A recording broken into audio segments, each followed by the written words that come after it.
श्री वाल्मीकि जी महाराज बोले, हे भरद्वाज, श्री राम जी के जब वैराग्य से युक्त इन वचनों को वहाँ उपस्थित सभा में श्री वशिष्ठ जी महाराज और विश्वामित्र जी आदि ऋषि महर्षि जो वहाँ विद्यमान थे, जब उन्होंने सुना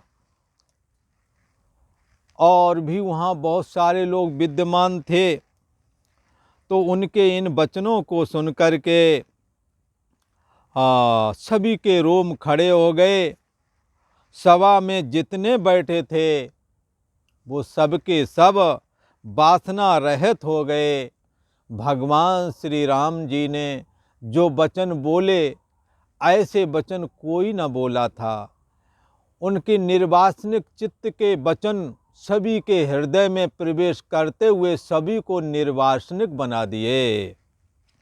वशिष्ठ, वामदेव, विश्वामित्र आदि जो मुनीश्वर बैठे हुए थे और वहाँ मंत्री बैठे हुए थे, राजा दशरथ भी बैठे हुए थे, उनके मंडलेश्वर बैठे हुए, उनके मंडलेश्वर वहाँ विद्यमान थे, नौकर चाकर भी थे, कौशल्या आदि माताएं भी वहाँ बैठी हुई थी।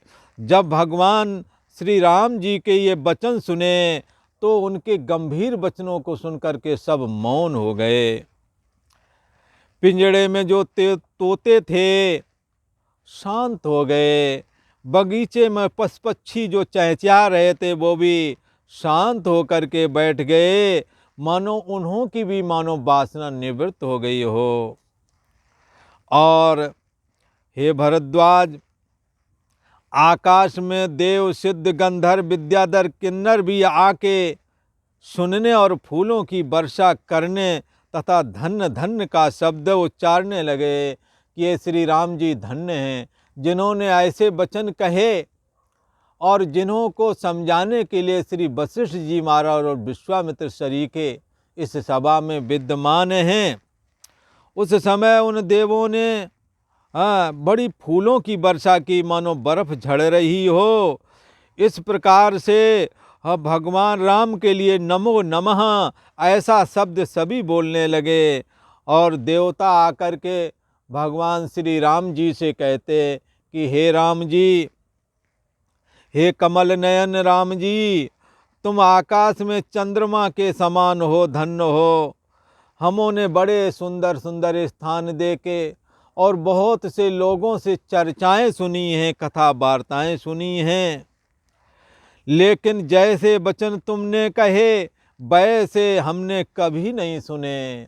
मैं निर्वासनिक हो गया हूँ। हमों के अंदर जो देवतापने का अभिमान था वो सब निवृत्त हो गया है और तुम्हारे अमृत रूपी वचन सुनकर के हमारी बुद्धि भी अब पूर्णता को प्राप्त हो गई है। हे राम जी, हम स्वर्ग में रहते हैं।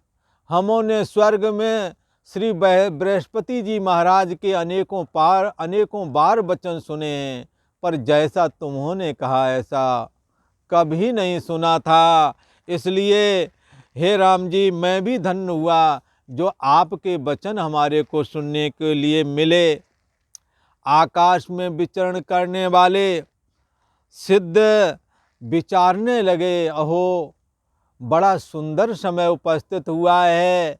ब्रह्मा जी के ये मानस पुत्र, ब्रह्म विद्या के अवतार श्री वशिष्ठ जी महाराज, जो कि सिद्धों के भी सिद्ध हैं और ब्रह्मर्षि हैं, ज्ञानियों के भी ज्ञानी हैं। अब ये क्या बोलेंगे, हमें ज़रूर सुनना चाहिए। ऐसा सोच करके वो वहीं आकर के स्थिर होकर के बैठ गए कि उसी समय व्यास जी पधारे, नारद पधारे, पुलह पुलस्त आदि साधु सभा में आकर के विराजमान हो गए।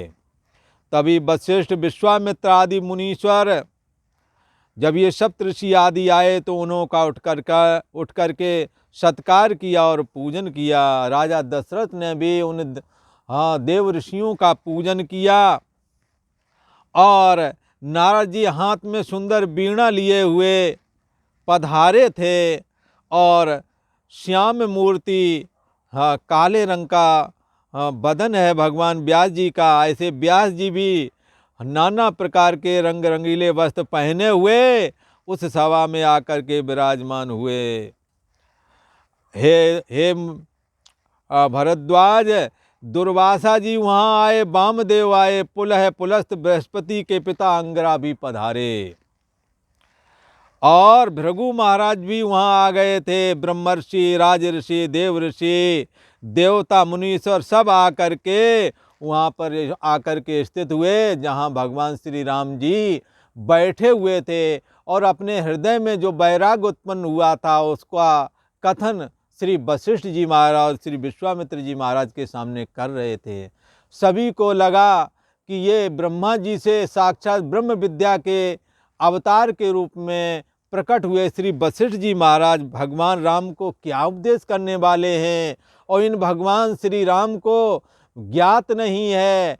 ये सनत कुमार के श्राप की वजह से कुछ क्षण के लिए अज्ञानी हो गए हैं। ये साक्षात परम ब्रह्म परमात्मा श्री हरि विष्णु हैं। अब वशिष्ठ जी महाराज इनके अंदर जो अज्ञानता सनत कुमार के श्राप के वशीभूत आकर के अब उपस्थित हुई है, उस अज्ञानता का नाश कर डालेंगे और सनत कुमार के श्राप का भी जब अंत हो जाएगा तो ये भगवान श्री राम श्री हरि विष्णु के रूप में उनके श्री हरि विष्णु के अहम में जिएंगे और यहाँ पर धर्म की स्थापना करेंगे और राक्षसों का वध भी करेंगे।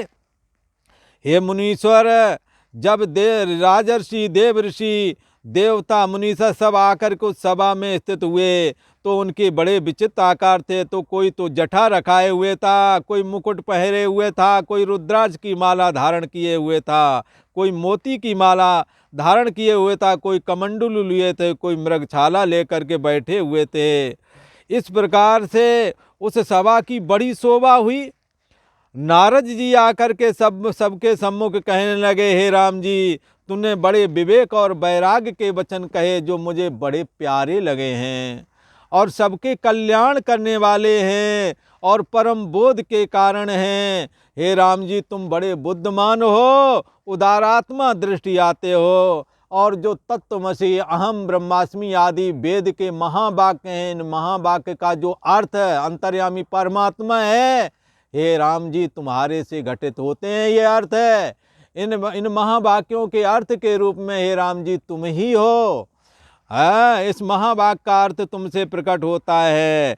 इसलिए अब ये श्री वशिष्ठ जी महाराज तुम्हारे अज्ञानता को निवृत्त करेंगे। और आज इतना ही। ओम शांति शांति शांति।